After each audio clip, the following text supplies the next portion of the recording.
Have you ever had a traumatic experience and having difficulty getting over it? We've all had traumatic experiences, and the problem is not the event, it's how you deal with it. Today we're going to give you 5 steps to heal trauma so that you can be free from the past.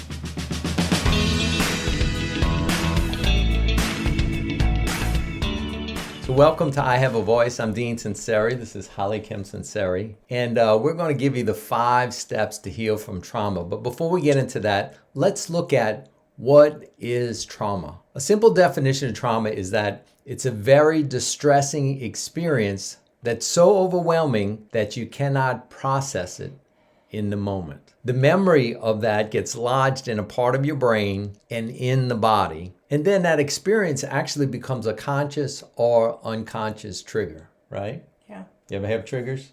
Yeah. Lots of them. And when it's triggered, the person cannot tell the difference between the past and the present. It's so important to understand when we have trauma, that part of the brain that it's carried in cannot distinguish when it's triggered between the past and the present. A simple example of that was I was one time working with a Vietnam vet who years and years ago was in Vietnam, was on a helicopter, did missions, saw a lot of trauma.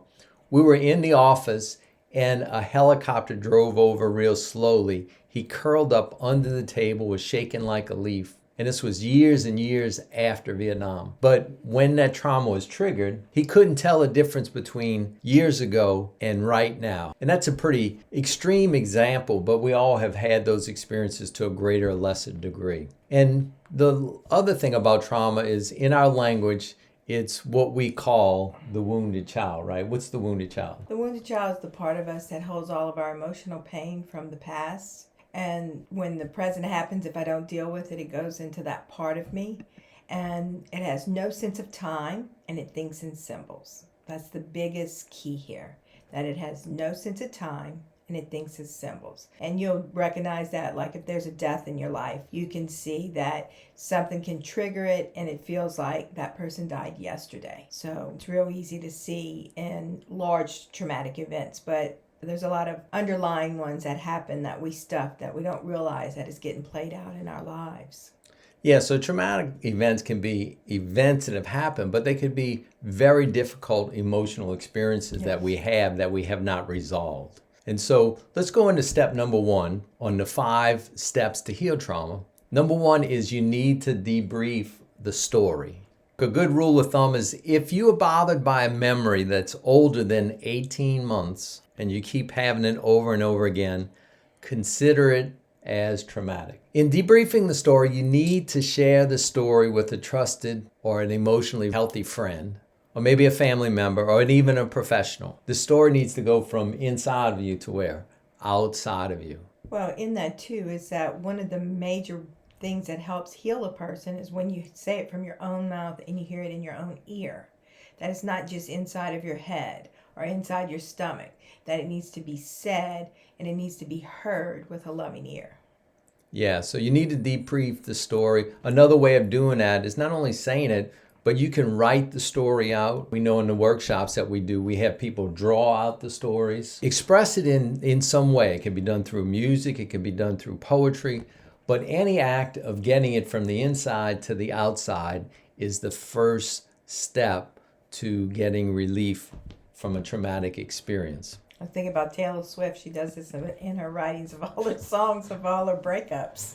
So that's just her therapeutic process, Yeah, so and she therapeutic makes lots of money from it. Yes, she does. Let's go to step number 2. You need to desensitize the emotions. Desensitize means that you do a process to decrease the intensity of it. If you think of a certain experience on a 1 to 10 scale, 10 being high, and when you think of it, you experience emotionally a 9. When we talk about desensitization, we're talking about doing certain things to where when you think of that event, now it's only a 2 or a 3. It's decreasing it.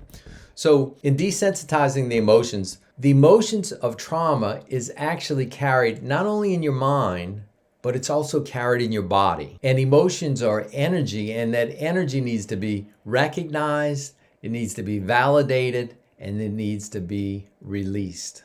Emotion is just energy in motion. So it's energy inside the body that is moving around, and it has to be released. Yeah, so as you share the story, you need to not only share the story, but you need to share the bodily sensations that go with the story. And that's part of the release. For example, you may be talking about an experience and your heart's racing. And so as I'm telling this, my heart's racing right now. Or your stomach might be sick. Or you might have twitches in your leg. Or you might have pain in your foot. When you're processing trauma, body memories are common. What's a body memory? Body memory is where you don't always remember it in your mind, but your body remembers it. So your body's on a 365. So that means whatever happened 365 days ago is your body's going to remember it. You might not remember that it happened on this day at this time, but your body does remember it. And if you go back and you look in the calendar, then it's like, oh my goodness, this was the day my grandmother died. That's why I'm feeling so nauseous and sick and I feel a little hopeless today. Well, if you mark those on your calendar, then you're aware of it prior to it coming up, but your body does remember it. Yeah, so the release comes through, we say, naming and claiming, right? Mm-hmm. So you not only tell the story, you share, and hopefully you have someone that's coaching you through this to share what's going on in the body. As you name it, claim it, there's release, and you begin to desensitize the emotions.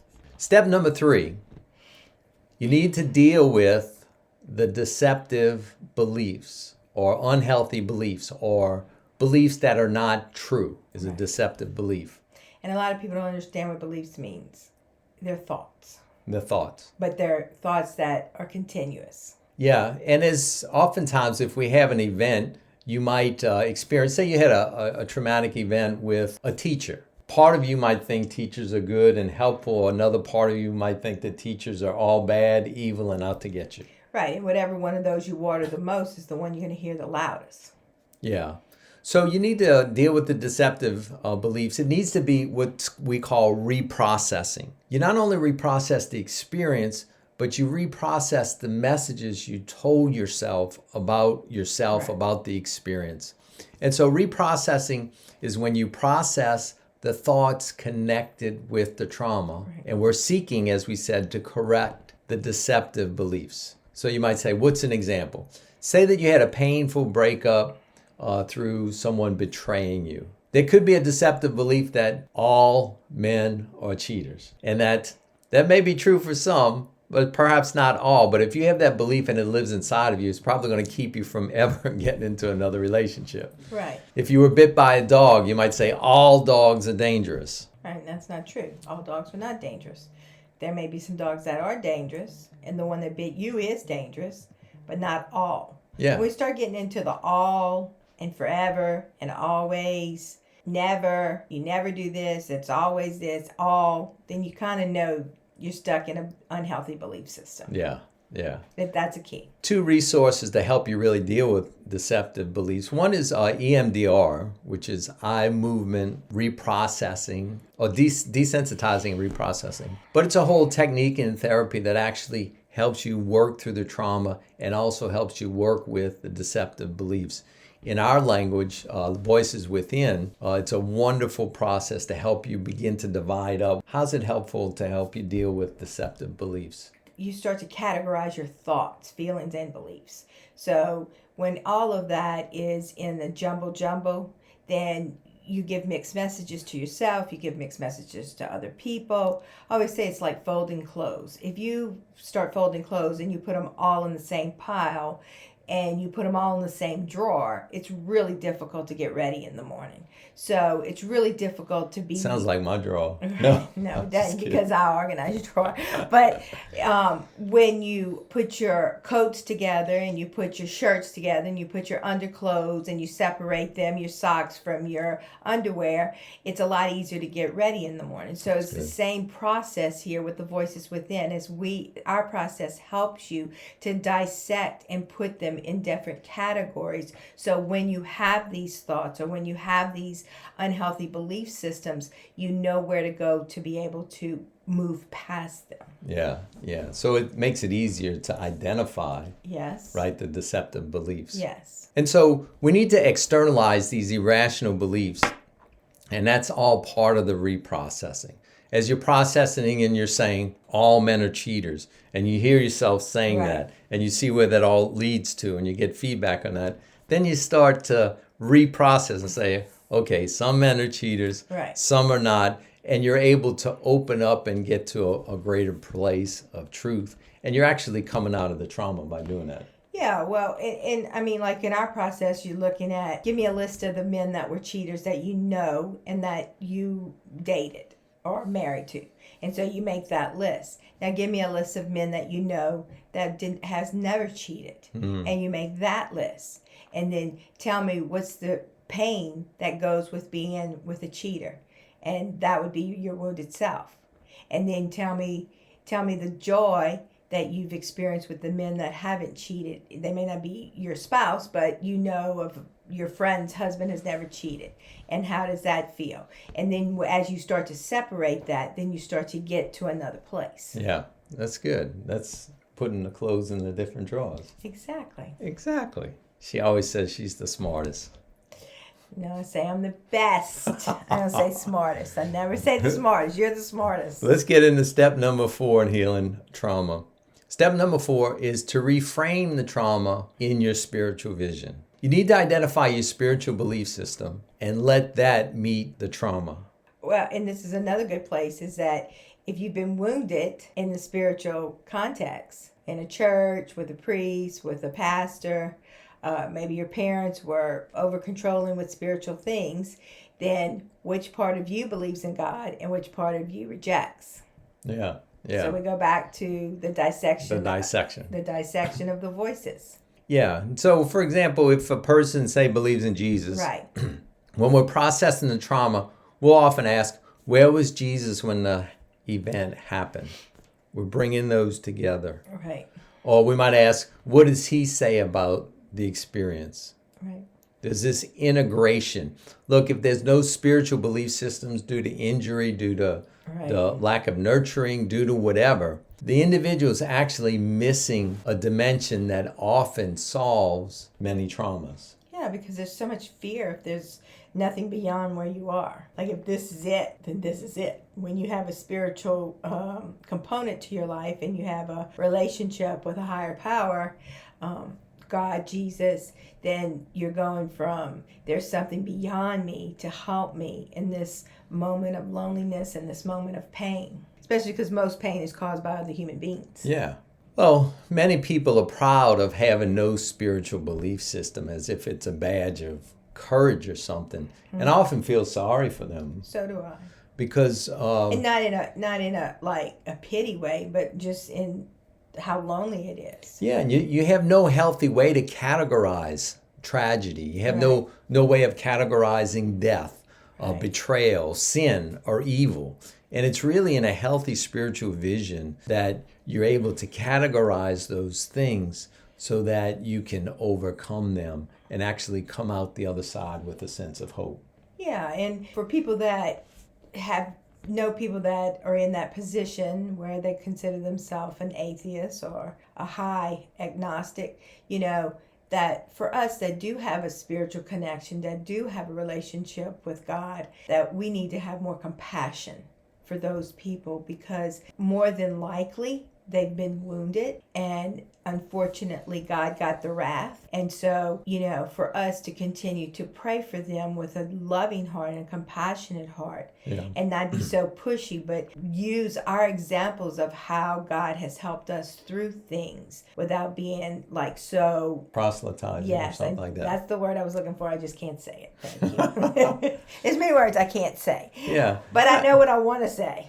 That's why he's here. You just take the whole phenomenon of death, right? Yes. If you have no spiritual vision connected to that there's no hope for anything more, how despairing is that when you meditate on that prospect? So you need to reframe the experience that you had, the trauma, within your spiritual vision. Yeah. And hopefully that will provide a groundwork to bring you to a place of hope and healing.